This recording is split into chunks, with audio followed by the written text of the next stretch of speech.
CM Mohan Yadav ने युवा उद्यमियों को शुभकामनाएं देते हुए कहा कि आप सब जो भी करना चाहते हैं पूरे मनोयोग और आत्मविश्वास के साथ करें। शुरुआत कर ली है तो विस्तार की ओर बढ़ें तथा अगर विस्तार कर रहे हैं तो पूरी समाज को साथ में लेने का प्रयास करें। सरकार सहयोगी बनकर के हमेशा आप सबके साथ खड़ी है। मध्य प्रदेश के मुख्यमंत्री डॉक्टर मोहन यादव शनिवार को इंदौर के ब्रिलियंट कन्वेंशन सेंटर में यंग एंटरप्रेन्योर फोरम समिट 2025 में शामिल हुए। इस दौरान उन्होंने कहा कि युवा शक्ति ही सदैव नया इतिहास लिखती है। युवाओं की असीम ऊर्जा, नवाचार और उद्यमशील सोच से ही हमारा मध्य प्रदेश लगातार प्रगति के लिए कीर्तिमान स्थापित कर रहा। मुख्यमंत्री ने कहा कि हमारा प्रदेश युवा ऊर्जा से भरपूर है और सामूहिक प्रयासों से हम विकास की नई ऊंचाइयों की ओर बढ़ रहे हैं। उन्होंने कहा कि उद्यमशीलता हम भारतीयों के डीएनए में है। उद्यमिता हमारे संस्कृति का अभिन्न हिस्सा है, जिसे आज के नव उद्यमी आधुनिक तकनीक, नवाचार और अपने हुनर से नई दिशा दे रहे हैं। मुझे खुशी है, इसी साल 4 मेडिकल कॉलेज का भूमि पूजन भारत सरकार के स्वास्थ्य मंत्री आकर के हमारे यहाँ सौगात भी दे रहे, वो सरकार के पैसे भी बचा रहे। ये हमारी अपनी राज्य के प्रति प्रतिबद्धता थी। जब मैं आपसे ये इस तरह की बात करके आगे बढ़ रहा हूँ तो आपके हुकूमचंद मिल का, यहाँ का, इंदौर का उदाहरण इस बात के लिए सबके सामने है कि जब हम इंडस्ट्री के लिए जमीन देते, सरकार इंडस्ट्री की जमीन देती, लीज पे जमीन देती, हमने तो सरकार से उद्यमशीलता के आधार पर जमीन लेती, लेकिन जमीन लेने के बाद किसी कारण से टेक्नोलॉजी पुरानी हो गई, मैनेजमेंट फेल हो गया, कोई और कारण से अगर वो इंडस्ट्री बंद हो गई, ऐसे में जो लेबर जिसने हमारे साथ वर्षों तक काम किया, अगर वो उनका हिसाब किताब बाकी रह गया, अगर वो डिमांड उनकी कर रहे हैं, लेकिन ये वर्षों तक 30 साल तक इस बात के लिए उस मुद्दे को उलझा रहा पूरा इंदौर कि हमारे 7,000 भाई बहन कि हमारे लिए हमारे हक के 2 लाख, 4 लाख, 6 लाख दे दो। लेकिन ऐसे उलझे सुलझे प्रश्न में सरकार के आधार पर मुझे इस बात की प्रसन्नता है। हमने कहा कि ऐसा इसके बजाय वो जो सरकार थी जिसने जमीन दी थी वो उद्योगपति भारत के नागरिक थे, मध्य प्रदेश के नागरिक थे। अगर उन्होंने कोई फैक्ट्री खड़ी की तो फैक्ट्री खड़ी करने में उद्योगपति की भावना भी शुद्ध थी, लेकिन आज कोई कारण से फैक्ट्री बंद हो गई तो सरकार जमीन लेके उसकी चुकारा कर दे तो गलत क्या है? अब ये आप बताइए, मैं सभी आप सब नौ उद्यमियों के साथ बैठ रहा हूँ कि अगर हम जमीन लगातार देकर नई फैक्ट्री खड़ी करवा रहे हैं तो सरकार ही तो खड़ी करवा रही है, सरकार उससे बाहर का जा रही है। लेकिन सरकार का एक विभाग तो कहेगा हमने तो इंडस्ट्री के लिए जमीन दी थी, बात की लाइबिलिटी हम क्यों थे?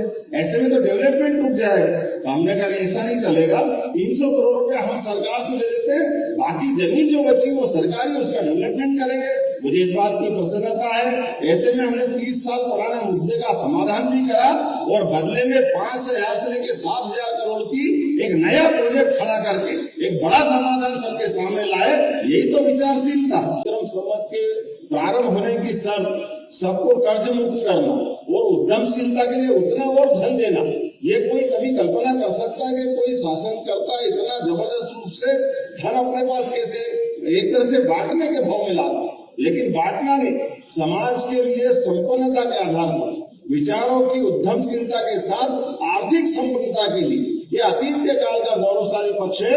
तो हम कह सकते हैं हाँ, हम उस देश के वासी हैं जहाँ संवत का प्रवर्तन सामर्थ्य से होता है, किसी के जन्म और मृत्यु से नहीं होता है। हमारा विक्रम संवत उसका उत्कृष्ट उदाहरण है। हमें इस बात का गर्व। जब मैं आपसे बात कर रहा हूँ तो ये अभी संयोग सुखद, अभी माननीय सिंधिया जी कह रहे थे, इतना आपने उसका आकलन कर लेना। 1942 का जब परमाणु बम के आधार पर जापान की अर्थव्यवस्था सहित उस देश की हालत क्या हो गई थी? देश आजाद 47 में हो गया, लेकिन दुर्भाग्य से देश भी आजाद हुआ। वो जापान अच्छा खासा देश नष्ट भ्रष्ट हो गया, लेकिन वो आर्थिक रूप से खड़ा होकर कहां से कहां चला गया।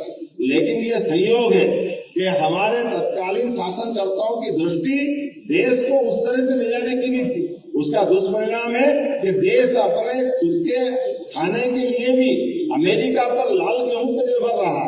लेकिन यशस्वी प्रधानमंत्री के नेतृत्व में जोरदार अभिनंदन श्रीमान नरेंद्र मोदी का करें, जिनके कारण से 11 साल के अंदर ही न केवल भारत अपने पैरों पे खड़ा हुआ, बल्कि 11 नंबर से खसक करके 4थे नंबर पे आया और अब जापान को भी पीछे छोड़ करके 27 तक वास्तव में 3रे नंबर पे आ रहा। और अभी हम ये समाचार पत्रों से, बाकी चीजों से रोज के घटनाक्रम से अवगत हो रहे होंगे। चाहे हमारा तेल आयात निर्यात का मामला हो या किसी प्रकार की टेक्नोलॉजी का मामला हो, हर क्षेत्र में भारत ने हर एक उलझे सुलझे प्रश्नों का उत्तर ढूंढा है। और हमारे अपने इसी युवा, क्योंकि आप नए उम्र के हमारे यंग एंटरप्रेन्योर्स फोरम के इस मंच पर मैं जब बात कर रहा हूँ तो हमारी संभावना उसी प्रकार से, जब मैं इस तरह से बात थोड़े अतीत के काल से वर्तमान में आता हूँ, हमारी सरकार भी बनी 2023 में। सरकार बनने के बाद हमने खुद ने तय किया कि सरकार बनती है जनता के वोट से,